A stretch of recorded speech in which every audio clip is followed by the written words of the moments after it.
Hi, I'm Bryan Sullo with Clocktower Technology Services. We're an IT, telecom, and security services provider based in Franklin, Massachusetts. Today I'd like to talk to you about multi-factor authentication. We'll discuss what it is, why you need it, how to set it up, and some helpful tips. Before we talk about multi-factor authentication, you need to understand what authentication means in this context. Authentication is the process of signing into a system like a computer or a website. You provide some information that both identifies you and verifies you are who you say you are. In almost all systems, this takes the form of a username for identification and a password for verification. Taken together, these components authenticate your attempt to sign in. Multi-factor authentication simply adds additional components to help make sure the authentication is valid. You might encounter a couple of different terms when using multi-factor authentication. Multi-factor authentication is a mouthful, so it's often shortened to MFA. If you want to get more specific, it's also referred to as two-factor authentication or 2FA. I'll be using these terms interchangeably throughout the presentation. You might encounter the term TwoStep Verification, but that's not quite the same thing, as you'll see later. MFA relies on two or more pieces of information, or factors, to verify your identity. These factors must be at least two of the following: something you know, like a password or a secret question; something you have in your physical possession, like a smart card or a token; or a physical characteristic, like a fingerprint or facial dimensions. Increasingly, secure systems are also using your geographic location, like the country you're in or the network you're connecting from, as another factor to authenticate your account. You already use two-factor authentication every time you go to the ATM or make a purchase using the chip and PIN method at the store. Your debit card is something you have, and your PIN is something you know. Neither one works without the other. Multi-factor authentication must use two factors of different types. A scheme that utilizes two factors of the same type, like a password and a secret question, both things you know, is called two-step verification and is not as secure. This scheme is often used for verifying your email address when setting up a new account. The purpose of MFA is to protect against the inherent weaknesses of passwords. A password can be guessed, stolen, or coerced. MFA requires another factor that is not prone to the same weakness. A phishing attack that tricks you into divulging your password cannot also steal the TimeBased Token on your phone. The theft of a smart card doesn't reveal your password to the thief. Most MFA schemes require a password as the first factor and are designed as an extra step to the already familiar username and password sign-in process. Note that a fingerprint reader on your computer or face unlock on your phone are not multi-factor authentication, because you only need that one factor to log in. They're just alternate forms of authentication. The most common MFA scheme utilizes a password and one-time token, also called a time-based one-time password, or a TOTP. One-time tokens can be generated in several ways. A token may be sent via email. After you enter the password, an email is sent to the address on file for your account. You need to find a short code in this email and submit it to the system. This isn't a very secure scheme and is generally only used as a verification process when creating a new account. You may receive a token via SMS text message. After you enter a password, a text message consisting of a short numerical code is sent to the mobile number on file for your account. You must enter this code into the system to continue.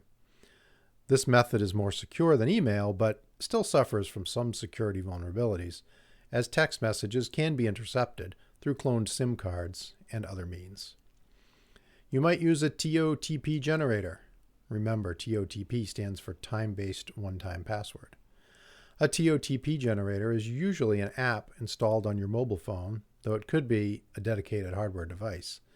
The app is a general-purpose authenticator that can be used to generate tokens for any number of systems.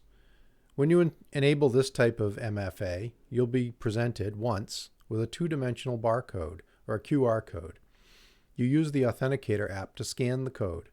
This creates a new token in the app.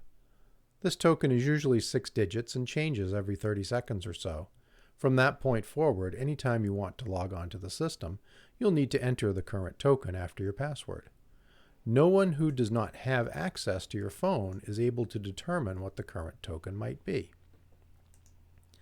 And you can see here, this is an example of a time-based one-time password or token system. This one happens to be for a login to Facebook. And you'll notice the countdown going from 30 down to 0.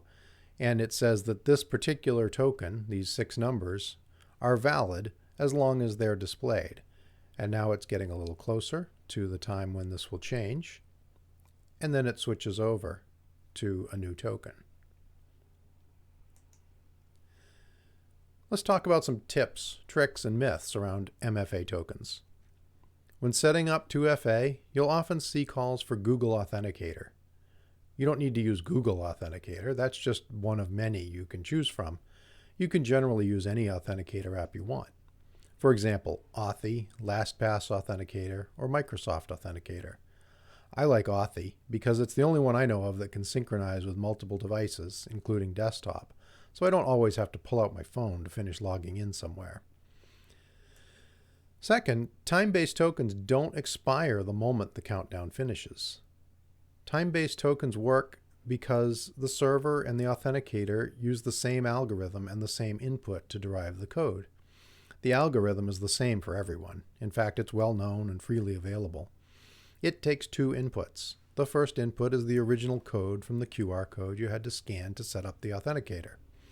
This code is unique to your account. The second input is the current time.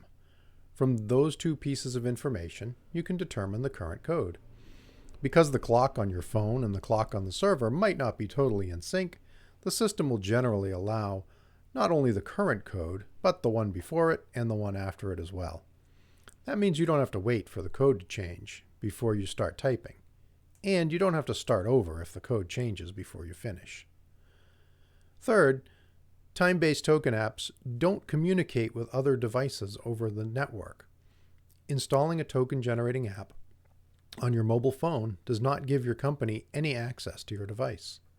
In fact, the whole point of a time-based token is that the server and the token generator don't have to communicate with one another.